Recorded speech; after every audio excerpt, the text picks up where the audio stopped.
Yan guys, update tayo dito sa trabaho natin dito sa mga banyo. Ito, inilagay na kaninang umaga to. Ito yung laboratory. Bali, dalawang laboratory lang kailangan dito. Kaso nga lang nagkulangan ako ng board. Na expansion board dito. Magpapabili muna ako. Kung may yan ako rito, tapos na to sigurado.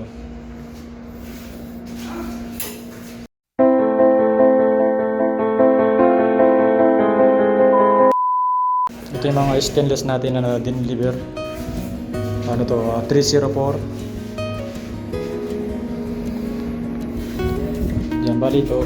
Ito paikot na to. Lalagyan ng adhesive to.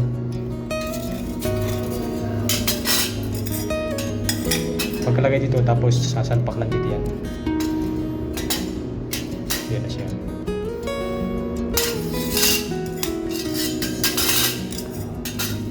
Bali ang pitulat yan. 5 dito sa banyo, isa rito sa laboratory area, isa doon sa kitchen natin.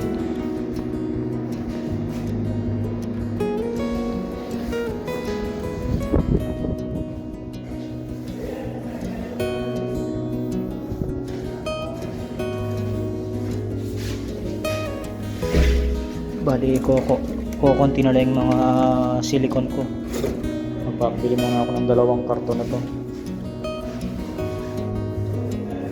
Ito tapos na kapon to. Ito kulang pa to. Yan tapos na to.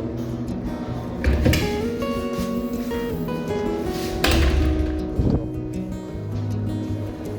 Tsaka dito rin wala pa to mga silicone to. Pag wala silicone yan guys, maulit. Kailangan maragyan ng silang to.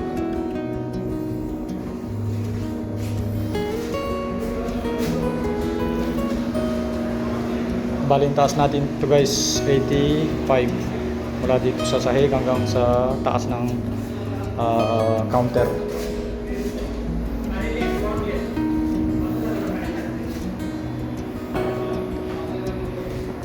Bali dito sa kusina, sa kitchen area.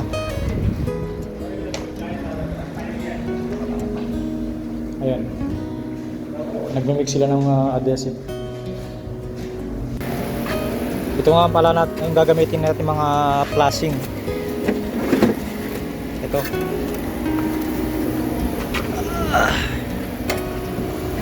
Bali kung matapos nila ngayon maglagay ng drain, ipapakas ako rin mga flashing nito doon sa Arabic toilet.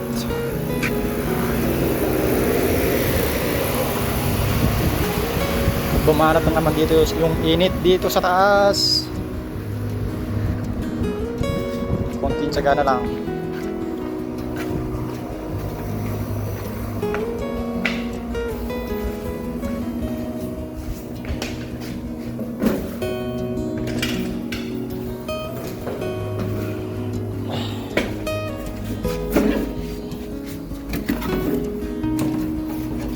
So guys, update tayo sa nalagyan ng mga drain. Ito guys, bali itong drain na to dapat nakalubog siya para yung tubig dire-diretso siya, hindi siya mag-i-stay dito, dire-diretso sa loob, sa baba. May ground na rin kasama yan.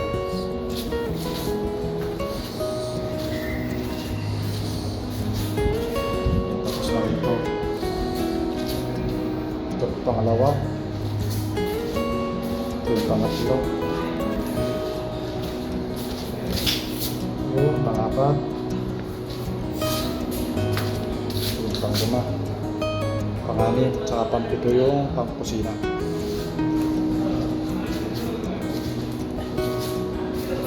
Ito naka-ready na to.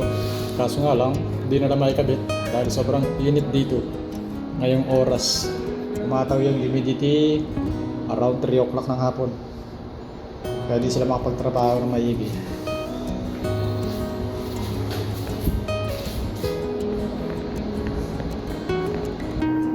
Sa bali yan, ito yung mga bracket natin gagamitin dito sa pang kitchen.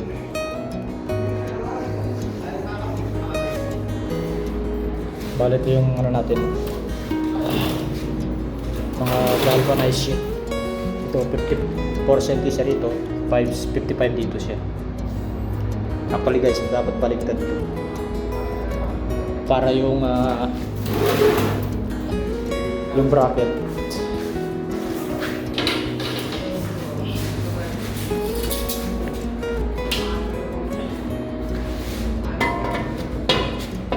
Yan guys, baliktad natin.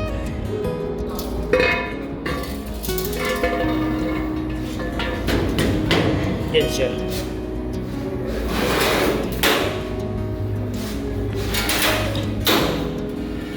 Dito yung 4x4 natin. Dito sa papasok yan. May allowance yan para hindi masyadong mahirapan sa pagpasok ng tubular dito sa loob. Ganyan ang setup niya. Tapos ipobolt lang dito yan. So yan guys, nagpalit tayo ng damit. Pati nakachinilas na ako kanina nakapagtalon ako basa lahat. Ito pinalitan ko na yung mga damit ko. Tumirada naman yung humidity ngayon.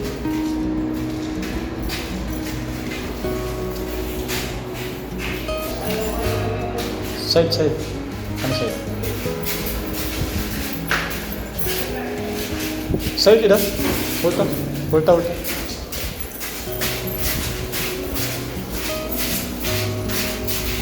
Ayo.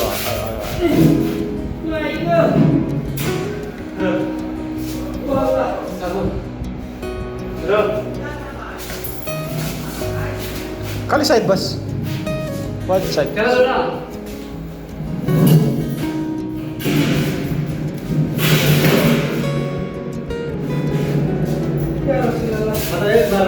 Ha? Yan, bali ganyan siya guys. Yan ang position niya. Bali yung taas nito guys, nasa 70 cm lang. Hanggang dyan lang. Kasi kamo ka 70 cm lang yung counter natin dito sa kitchen. Kasi may gas range pa siya rito. Yung mga ginagamitin natin panluto.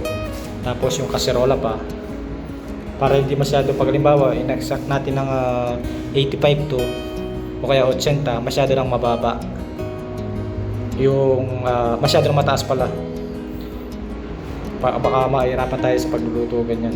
Kaya nasa 70 lang tayo rito yung counter nito sa taas nya. Ito 70 pagmula dun sa flooring, para kahit sino magluto hindi sila mahihirapan. Kasi di tulad sa atin, mga ginagamit natin, mga gas burner, medyo mababa. Kasi yung mga ginagamit dito, yung mga gas range na bakal, mataas yan, halos nasa 12 cm, kung minsan ka nasa 15 cm pa. Iba't ibang sukat yan. Yan, bali yung gagawin natin bukas. Kung halimbawa, makapagbili tayo ng dumating yung bolt natin, expansion bolt dito sa pader.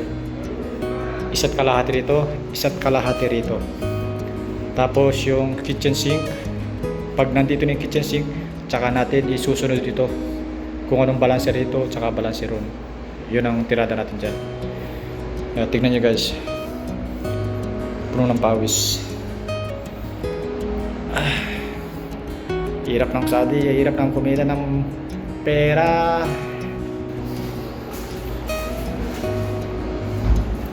Pala yan guys, papakita ko lang yung bali, 4 na palapag yung ulan yan. Papakita ko lang sa baba. Mula doon sa pinakababa.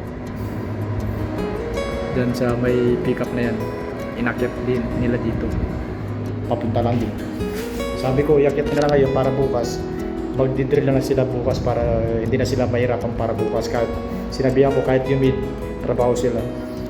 Para hindi sayang yung oras tsaka yung araw. So paano guys, yun muna yung update natin ngayon sa araw ng Miyerkules. Bukas Huwebes tayo.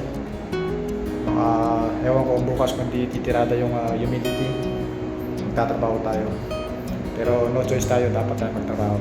Paalam mo na guys.